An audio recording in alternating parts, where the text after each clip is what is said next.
하나님의 말씀 창세기 16장입니다.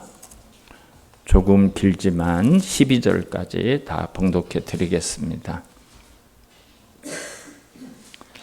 아브라함의 아내 사레는 출산하지 못하였고 그에게 한 여종이 있으니 애굽 사람이요 이름은 하갈이라.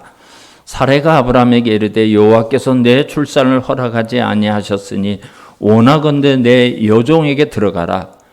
내가 혹 그로 말미암아 자녀를 얻을까 하노라 하매 아브라함이 사레의 말을 들으니라. 아브라함의 아내 사레가 그 여종 애굽 사람 하갈을 데려다가 그 남편 아브라함에게 첩으로 준 때는 아브라함이 가나안 땅에 거주한 지 10년 후였더라.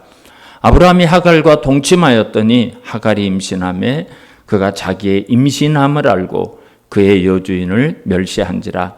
사레가 아브라함에게 이르되 내가 받는 모욕은 당신이 받아야 옳도다. 내가 나의 여종을 당신의 품에 두었거늘 그가 자기의 임신함을 알고 나를 멸시하니 당신과 나 사이에 하나님께서 판단하시기를 원하노라. 아브라함이 사레에게 이르되 당신의 여종은 당신의 수중에 있으니 당신의 눈에 좋은 대로 그에게 행하라 하며 사레가 하갈을 학대하였더니 하갈이 사레 앞에서 도망하였더라.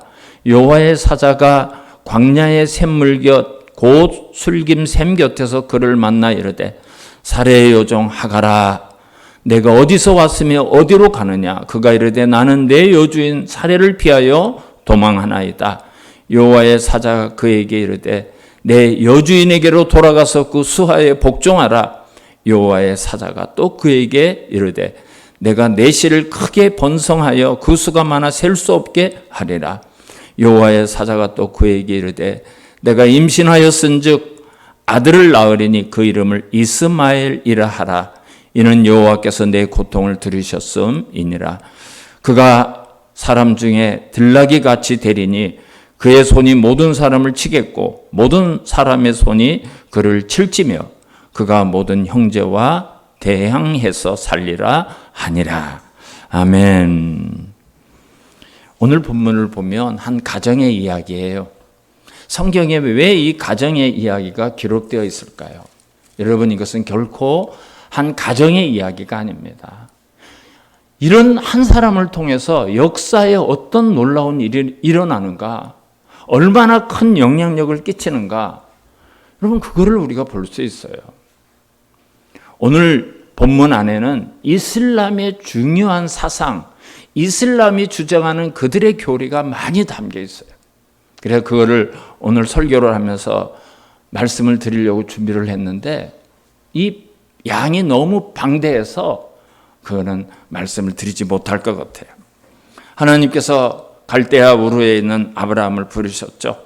예, 내가 너로 큰 민족을 이루고 너에게 복을 줘서 내 이름을 창대게 하고 너는 복이 될지라. 아브라함이 그 말씀을 듣고 고향을 떠났어요. 그런데 가나안에 왔고 세월이 지나도 자식 하나를 안 줘요. 민족을 창대하게 한다고 말씀하셨는데 자식이 한 명도 없어요. 믿음이 좀 약해지고 또 하나님의 말씀에 대한 신뢰가 좀 약해질 때쯤 돼서 다시 하나님이 아브라함을 불러요. 내 자손이 하늘의 티끌 같게 하겠다. 사람의 땅의 티끌을 셀 수 있다면 내 자손도 세리라 그래요. 그 땅의 티끌처럼 많은 자녀를 준대요. 아브라함이 그 말씀을 기다려요.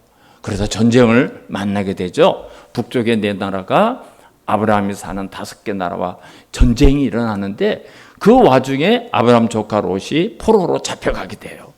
그래서 아브라함이 자기의 가솔들을 다 끌고 단숨에 달려가서 싸웠는데 이겼어요.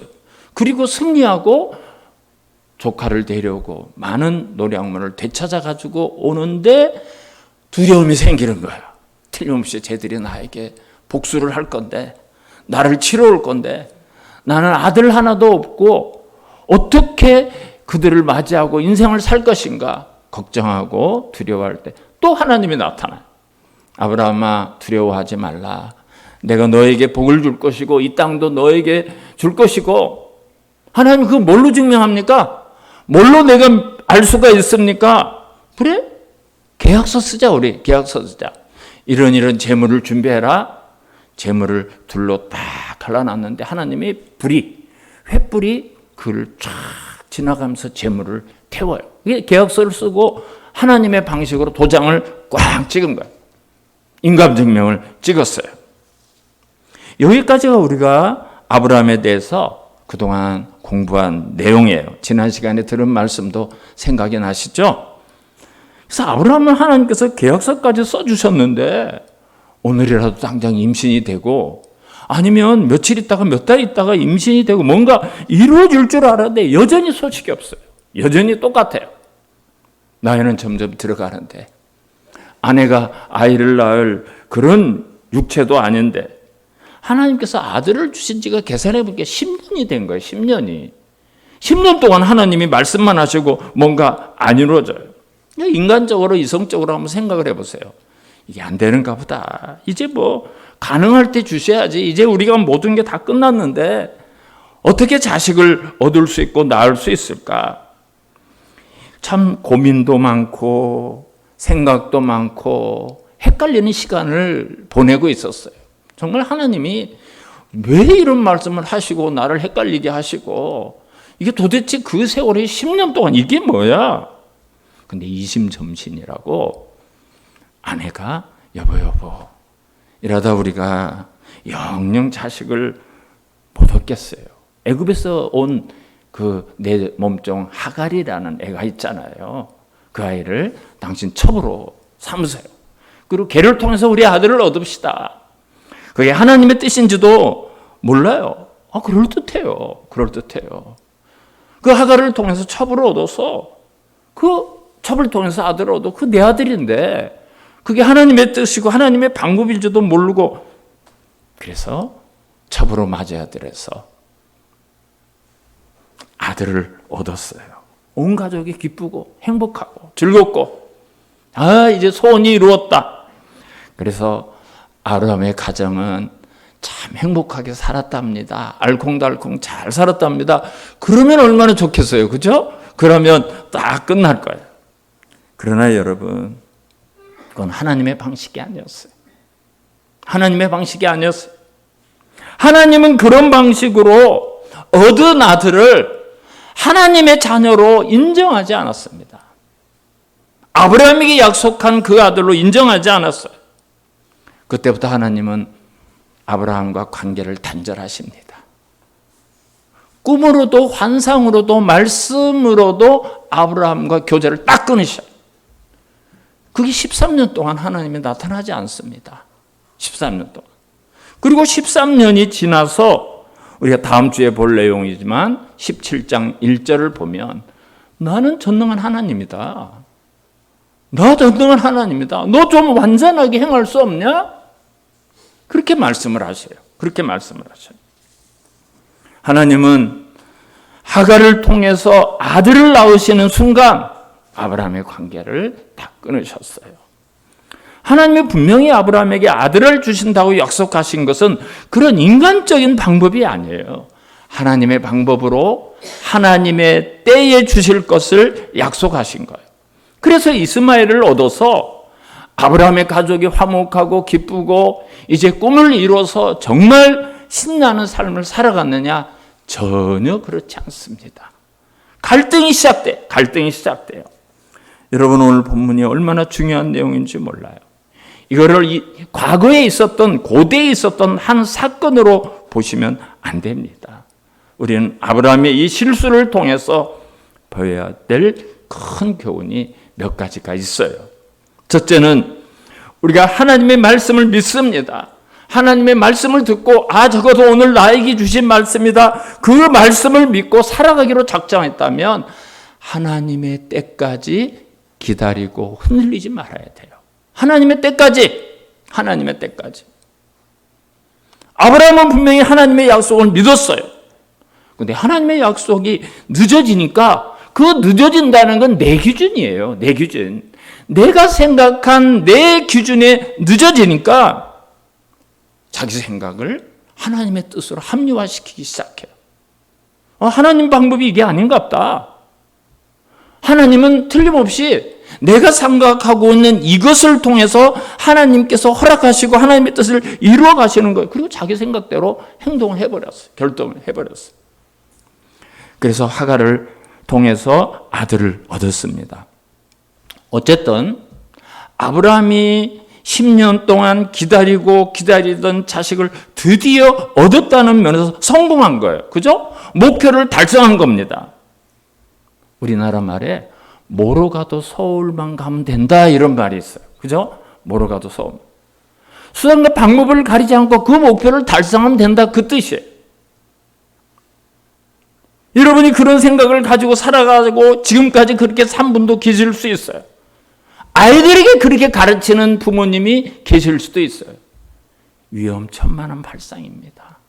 절대 그래서는 안 돼요. 절대 그래서는 안 돼요. 여러분 착각하지 마세요. 아브라함이 그런 방법을 통해서 뭐로 가도 서울만 가면 된다는 그 방법을 통해서 아들을 얻는 그 순간 아브라함 집에 갈등이 시작되고요. 이 인류의 역사 가운데 끔찍한 역사가 시작이 돼요. 끔찍한 역사가. 먼저 오늘 본문을 보니까 이 본부인인 사라와 하갈 사이에 갈등이 시작돼요. 사라의 마음에 상처를 받아요. 사라가 마음이 아파요. 괴로워요. 오늘 16장 4절에 뭐라고 말하고 있어요? 아브라함이 하갈과 동침하였더니 하갈이 임신함에 아직 아이를 안 낳았어요. 임신했어요. 그가 자기의 임신함을 알고 그의 여주인을 멸시한지라 그랬어요. 여러분 아직도 아들을 낳지도 않았는데 막 그때부터 자기의 여주인을 막 멸시하게. 너네 애도 못 낳지? 조롱, 비웃어요. 여러분 이게 인간이에요. 올챙이 쪽은 잘 잊어버립니다. 잘 잊어버려요. 교만해지는 것은 얼마나 순식간인지 몰라요. 이제 아직 나오지는 않았지만 14년이 흐르고 하나님의 때가 되었을 때 사라를 통해서 아들을 줘요. 그 아들이 바로 이삭이에요. 하나님의 방법으로 아들을 주셨죠. 아브라함과 사라의 모든 기능이 끝났을 때 이삭을 주셨어요. 근데 여러분 먼저 태어난 이스마엘과 14년 뒤에 태어난 이 이삭과의 갈등이 일어나기 시작해요. 여러분 그것은 단순히 한 가정의 갈등이 아니고 이것이 한 걸음 더 나가서 길고 긴 정말 지긋지긋한 민족의 갈등이고 인류의 비극이 시작이 됩니다. 인류의 비극이 시작이 돼요. 이스마엘도 아브라함의 후손이에요. 하나님께서 하늘의 별처럼 바다의 모래처럼 땅의 티끌처럼 많은 후손을 주겠다고 하신 약속 안에 이스마엘의 후손도 들어가요. 이것도 그 후손에 들어가요. 우리 다시 한번 오늘 본문 16장 10절을 볼까요? 16장 10절을 보세요. 여호와의 사자가 또 그에게 이르되 내가 내 씨를, 그렇게 이스마엘의 씨를 얘기하는 거예요. 크게 번성하여 구수가 많아 셀 수 없게 하리라 그랬어요. 이게 이스마엘의 후손에 대한 약속입니다. 이 이스마엘이 오늘날 아랍인들의 조상이에요. 아랍 사람들. 이스라엘과 전투하고 있는 게 다 아랍인들이죠. 아랍인의 조상이 이스마엘이에요. 이스마엘. 여러분 이 비극적인 이스마엘의 후손 아랍 민족의 삶을 성경이 어떻게 예언하고 있는가 보세요. 12절에 하나님의 예언이 어떻게 되나 보세요. 그가 이스마엘과 그 후손들을 얘기해요. 사람 중에 들나귀 같이 되리니, 여러분 들에 있는 나귀는 통제가 안 돼요. 지멋대로 뛰어다녀요. 지멋대로. 그의 손이 모든 사람을 치겠고 모든 사람의 손이 그를 칠지며 그가 모든 형제와 대항해서 살리라. 이게 이스마엘 후손에 어떻게 살아갈 것인가 하나님께서 예언하신 거예요. 지금 상황하고 너무 똑같죠? 계속 쳐요. 계속 얻어맞아요. 치고 맞고 죽이고 죽고 들나귀같이 날뛰고 모든 형제와 대항해서 살아가고 있어요. 창세기 25장을 보면 12절에서 16절까지가 이스마엘에 대한 기사가 나와요. 16절 한 절만 보겠습니다. 16절. 25장 16절 한 절만 보겠어요. 이들은 그 앞에는 이스마엘의 자손들이 쭉 나와요. 이들은 이스마엘의 아들들이요, 그 촌과 부락대로 된 이름이며 그 족속대로는 12 지도자들이었더라. 그래. 12, 이 지도자라는 게 방백 또는 왕 이렇게도 해결할 수 있어요. 12 지도자들이 이스마엘을 통해서 난다는 거예요. 12나라가 된다는 거예요. 참 신기하게도 야곱의 12아들이 이스라엘이 된 것처럼 이스마엘의 후손들도 12아들을 통해서, 그들을 통해서 12나라가 만들어진다고 예언하고 있어요. 여러분, 이 중동 지방에서 일어나는 끊임없는 민족의 갈등, 역사적인 갈등이 이 이스마엘의 탄생에서부터 시작이 돼요. 여기서부터 시작이 돼요. 아랍 사람들이 얼마나 이스라엘을 미워하고 증오하는 줄 아세요? 중동 지방을 가고 중동 비행기를 타서 안내하는 그 안내문과 지도를 보면 이스라엘과 조약을 맺은 3개 나라를 제외하고는 지도에 이스라엘이 없어요. 아예 거기는 아무것도 없어요. 이스라엘, 텔아비브, 비행기가 뭐 이렇게, 그게 안 나와요. 이스라엘이라는 존재를 인정하지도 않고 그 존재 자체를 부정해요. 지도에도 없어요. 지도에도. 아브라함과 사라, 또한 이 두 부부가 이 일로 인해서 얼마나 큰 정신적인 부담과 심적인 고통의 시간을 보내야만 했을까. 임신할 때부터 그냥 사라를 무시하고 조롱하고 비웃어서 쫓아냈더니 하나님이 들어가라 했어요. 이삭을 낳고는 매일 싸우는 거예요. 큰 놈이 작은 놈을 때리고 그냥 못 살게 굴고. 이 모든 일이 아브라함과 사라가 믿음이 식어져서, 믿음이 연약해져서, 하나님의 말씀을 믿기는 믿었지만 이 믿음이 싹 식어서 자기 생각대로 한 그 행동의 결과예요. 여러분, 느리더라도 좀 더디더라도 하나님이 하셔야 그것이 진짜 축복이 되고 참 축복이 된다는 사실을 아셔야 됩니다. 그래서 내 마음대로 하시면 안 돼요. 여러분, 하나님 때까지 기다리다 보면 힘들 때가 있어요. 안 될 것 같아요. 손해볼 것 같아요. 조급해지기 시작합니다. 그래서 잘못된 판단을 하고 성급하게 결정을 하고 나중에 후회를 해요. 손해를 봐요. 망신을 당하는 경우도 있어요. 그런 경우가 있잖아요. 그리스도인은 결과가 중요한 게 아닙니다, 여러분. 이 결과만 집중하고 결과에만 매달리다가 인생을 방황하게 되고 손해볼 때도 있고 후회하는 일이 얼마든지 생긴다는 사실을 아셔야 돼요. 아브라함이 바로 그런 경우잖아요. 아브라함의 실수가 긴 역사와 세월의 공간을 넘어서 우리에게 주는 교훈이 바로 그거예요. 두 번째로, 아무리 답답해도, 내 생각이 아무리 급해도 하나님의 음성을 들으셔야 돼요. 하나님의 음성. 사람의 소리 말고, 사람이 가르치는 이야기 말고 하나님의 소리를 들어야 돼요. 응답이 지연이 돼요. 기대했던 그런 결과가 내 인생의 장에서 일어나지 않을 때 나는 이것이 분명히 하나님의 응답이라고 믿고 있는데 안 일어나는 거예요. 결과가 안 나타나는 거예요. 여러분, 그럴 때 좌절하고 낙심하고 실망할 것만 아니라 그럴 때일수록 하나님의 음성을 듣기를 노력하셔야 돼요. 하나님의 음성을 들을게요. 우리가 답답하면 남에게 호소하는 경우가 있죠. 친구에게 또는 친척에게 막 그걸 호소해요. 또 어떤 경우는 다른 사람의 경우를 보면서 저 사람이 이렇게 하는구나. 저 사람은 저렇게 하는구나. 내가 그렇게 하면 내가 성공할 수 있겠구나. 그걸 배워요. 그래서 사람들은 상담을 하고 자문을 하기도 하고 충고를 구하기도 합니다. 여러분, 옆에서 누가 내가 하는 일을 가르쳐주고 지적해주고 도와주는 건 좋은 일이죠. 좋잖아요. 그렇게 해주면 편하잖아요. 그러나 여러분, 아무리 좋은 사람이라도 그런 사람의 충고와 안내가 다 완벽하고 좋은 것이 절대 아닙니다. 자, 친구가 나에게 조언을 해줬어요. 그러고 잘못되는 경우가 얼마나 많습니까? 그런 게 많잖아요.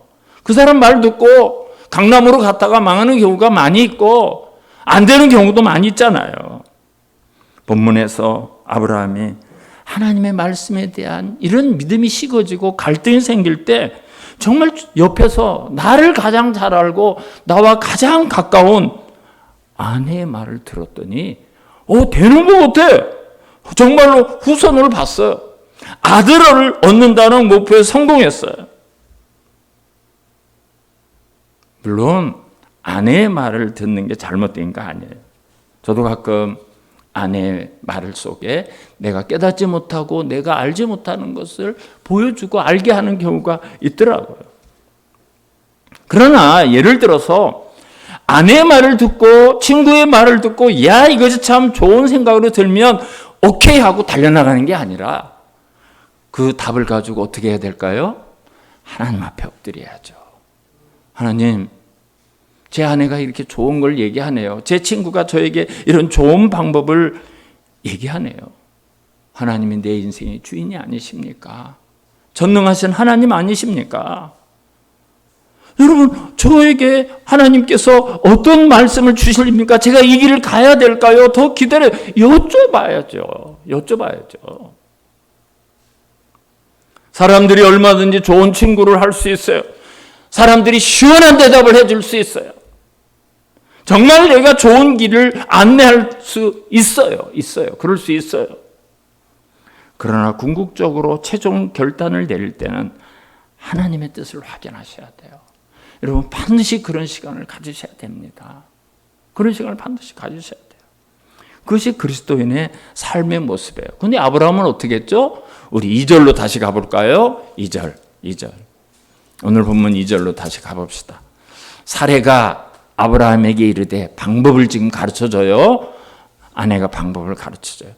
여호와께서 내 출산을 허락하지 아니하셨으니 원하건대 내 여종에게 들어가라. 내가 혹 그로 말미암아 자녀를 얻을까 하노라 하매 아브라함이 사레의 말을 들으니라 그랬어요. 들으니라. 아내의 말을 듣고는 지금까지 나를 인도하신 그 하나님, 내 인생을 이끌어 오신 하나님께 확인하는 것은 생략해버렸어요. 하나님은 생략을 해버렸어요. 하나님, 아내의 말을 들으니 이걸 제시한 저는 이게 좋아 보입니다. 하나님, 저 친구의 말이 정말 저에게 맞는 것 같습니다. 이렇게 하라고 하네요. 하나님 생각은 어떠십니까? 하나님 뜻은 어떻습니까? 제가 그 길로 갈 거예요? 그 시간이 있어야 돼요. 그런 시간을 가지셔야 돼요.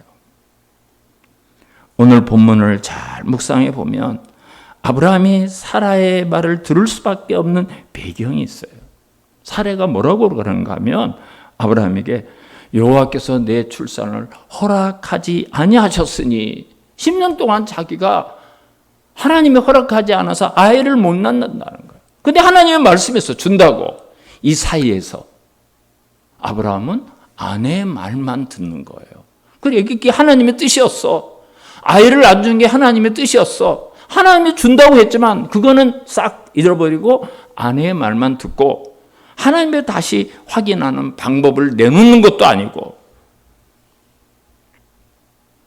사례가 제시한 인간적으로 좋은 그런 사회적인 간섭의 방법을 선택하게 됩니다.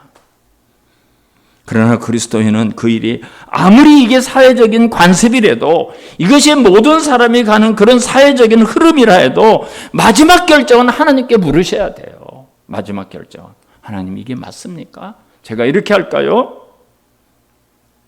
만약에 아브라함이 사례의 말을 듣고 하나님 앞에 물어보라면 하나님, 정말 아내의 말이 일리 있는 것 같은데 하나님의 뜻을 어떻습니까? 했다면 하나님은 분명히 대답해 주셨을 거예요.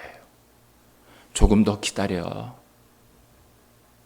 인간적인 방법 말고 내가 너에게 좋은 아들을 정말 내 뜻에 맞는 아들을 줄 때 그 하나님은 분명히 말씀하셨을 거예요. 그러나 아브라함은 그 단계까지 가지 못했어요. 그런 결과는 실패하고 말았습니다.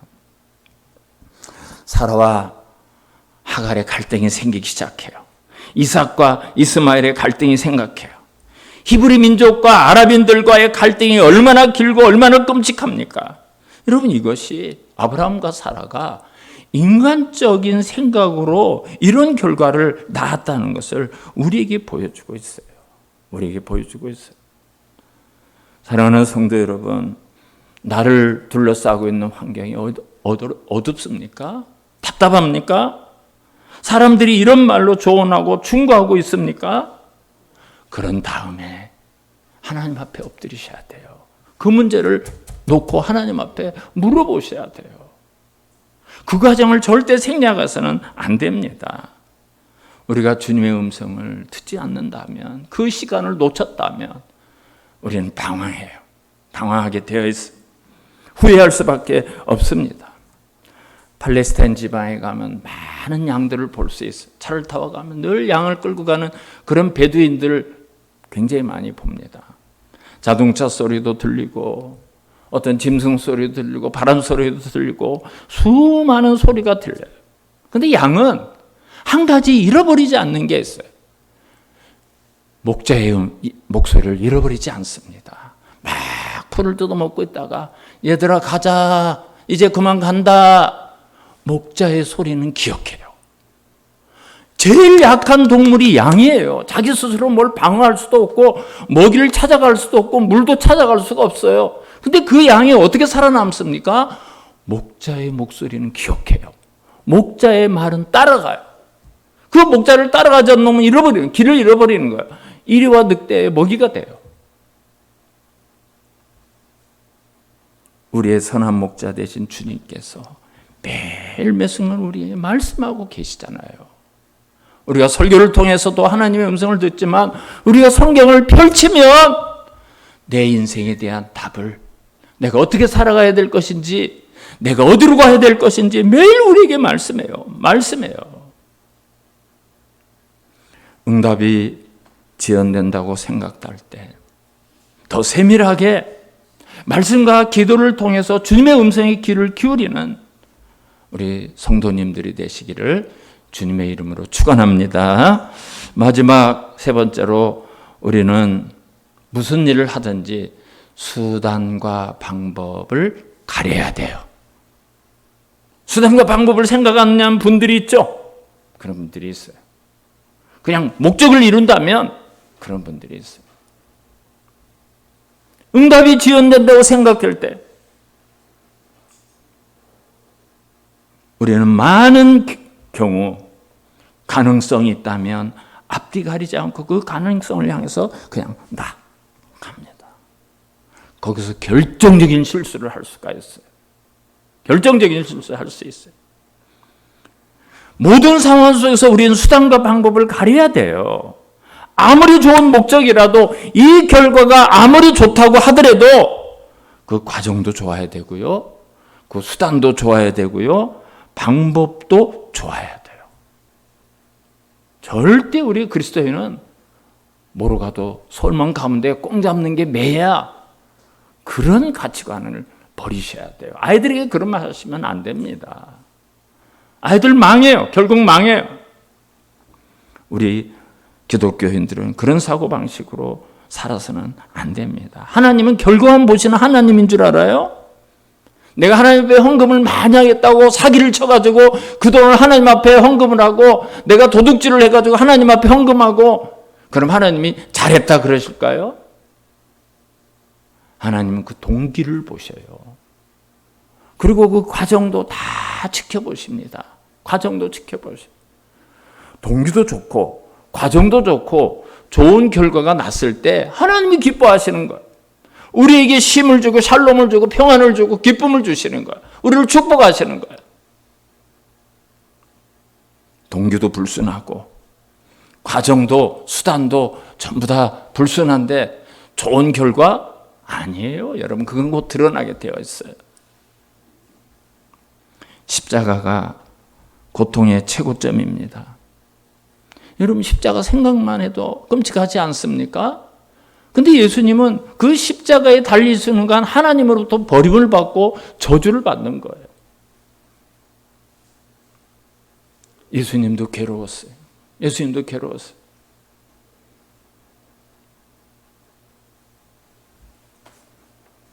예수님은 자신의 생각대로 행동하실 수 있어요. 근데 예수님이 엎드립니다. 하나님의 뜻을 묻습니다. 아버지, 만일 할만하시거든 이 잔을 내게서 지나가게 하옵소서. 이게 예수님의 뜻이에요. 이 십자가가 나에게 비껴가는 게 예수님의 뜻이에요. 그 밤, 그 겟세마네 동산에서 땀을 그냥 핏방울 떨어지는 것처럼 뚝뚝 흘리면서 하나님 앞에 묻습니다. 하나님, 이 잔을 피해가게 하시면 안 됩니까? 이 잔이 피해갈 수 있도록 그렇게 허락해 주시면 안 되겠습니까? 하나님은 자신이 원하시면 십자가를 피할 수도 있어요. 안 질 수도 있어요. 근데 하나님 앞에는 불어요.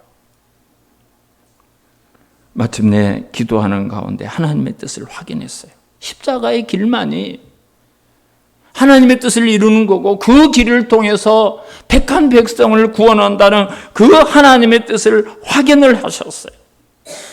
주님은 십자가의 길을 피하지 않았습니다. 십자가를 지시고 골고다를 가요. 결국 그 십자가 위에서 뭐라고 말씀하죠? 내 원대로 마옵시고 아버지의 뜻대로 하옵소서. 십자가를 받아들여요.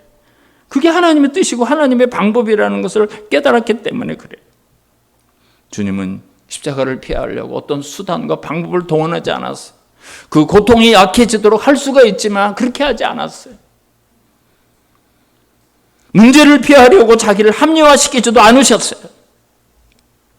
그뿐만 아니라 주님은 십자가 위에서도 감정이 전혀 흐트러지지 않았습니다. 막 사람들이 조롱합니다. 침을 뱉습니다. 모욕을 합니다. 네가 진짜 구세주라면 거기서 내려와라. 남은 구원한다면서 너도 구원하지 못하냐? 너부터 구원하라. 말할 수 없는 소리를 듣습니다. 예수님은 감정이 격해지지도 않고 흔들리지도 않고 이성도 잃지 않으시고 오히려 아버지, 저들이 지금 자기들이 하는 것이 뭔가를 몰라요. 저들을 사하여 주옵소서. 기도하셨어. 우리는 그분의 제자예요. 우리는 그리스도인이라는 이름을 가지고 있어요. 그리스도처럼 산다는 이름을 가진 사람들입니다. 내가 그리스도인인 걸 확신한다면 아무리 우리를 둘러싸고 환경이 사면초가일지라도 그것 때문에 우리는 서둘러서 안 돼요. 서둘러서는 안 돼요. 수단과 방법을 가리지 않아서는 안 됩니다. 오히려 그 많은 소리들 가운데서 하나님의 음성을 듣기를 원하고 하나님의 음성을 듣는 시간을 가져야 돼요. 그런 시간이 우리에게 있어야 돼요. 제발 수단과 방법을 가리지 않고 목표를 이룬다는 생각을 버리시기 바랍니다. 하나님의 방법을 찾으시고 하나님의 과정을 통해서 승리하는 우리 성도님들이 되시길 바랍니다. 사랑하는 성도 여러분, 하나님이 너무 응답을 안 해주셔. 응답이 너무나 늦어. 지금 때가 다 찼어. 이제는 너무 늦어. 지금 돼도. 이런 생각을 하시는 일이 있으십니까? 소망이 깨어진 것 같고 미래가 불투명한 것 같고 불안하고 답답한 마음을 가지고 계십니까? 함부로 내 뜻대로 결정하지 마세요. 하나님의 음성을 듣는 시간을 가지시기 바랍니다. 그러셔야 돼요. 하나님의 뜻은 뭔데요? 왜 그러시는데요? 저는 이렇게 생각하는데 하나님 뜻이 뭔가를 말씀해 주세요. 깨닫게 해주세요. 알려주세요. 보여주세요. 여러분, 우리 아버지예요. 그분은 아버지예요. 더욱더 엎드리시고 하나님의 음성을 듣는 그런 시간이 있으시길 바랍니다. 하나님 더 기다릴까요? 하나님 더 좋은 걸 주시려고 합니까? 뭔데요, 하나님?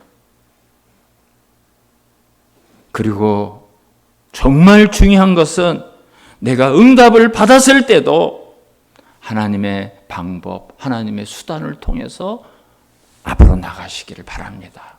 그러셔야 돼요. 그게 하나님이 기뻐하셔요. 그렇게 하지 않으면 우리는 얼마든지 아브라함과 같은 시행착오를 겪을 수가 있습니다. 아브라함이 자손 대대로 지금 서로 죽고 죽이고 끔찍한 고통의 유산을 남겼다고 상상이나 했겠어요? 아브라함이 그거 일이라도 생각했겠습니까? 상상 못했을 거예요. 그런데 인류의 역사 가운데 얼마나 이런 끔찍한 일이 계속되고 있습니까? 우리 사랑하는 성도님들, 어떤 상황에도 하나님의 때까지 묵묵히 인내하시면서 인내를 배워야 돼요. 인내는 연단은 소망을 이룬다고 말씀하지 않습니까? 그래서 그 인내를 통해서 하나님께 영광을 돌려드리는 아름다운 믿음의 성도, 하나님이 기뻐하시는 가정이 되시기를 주님의 이름으로 축원합니다.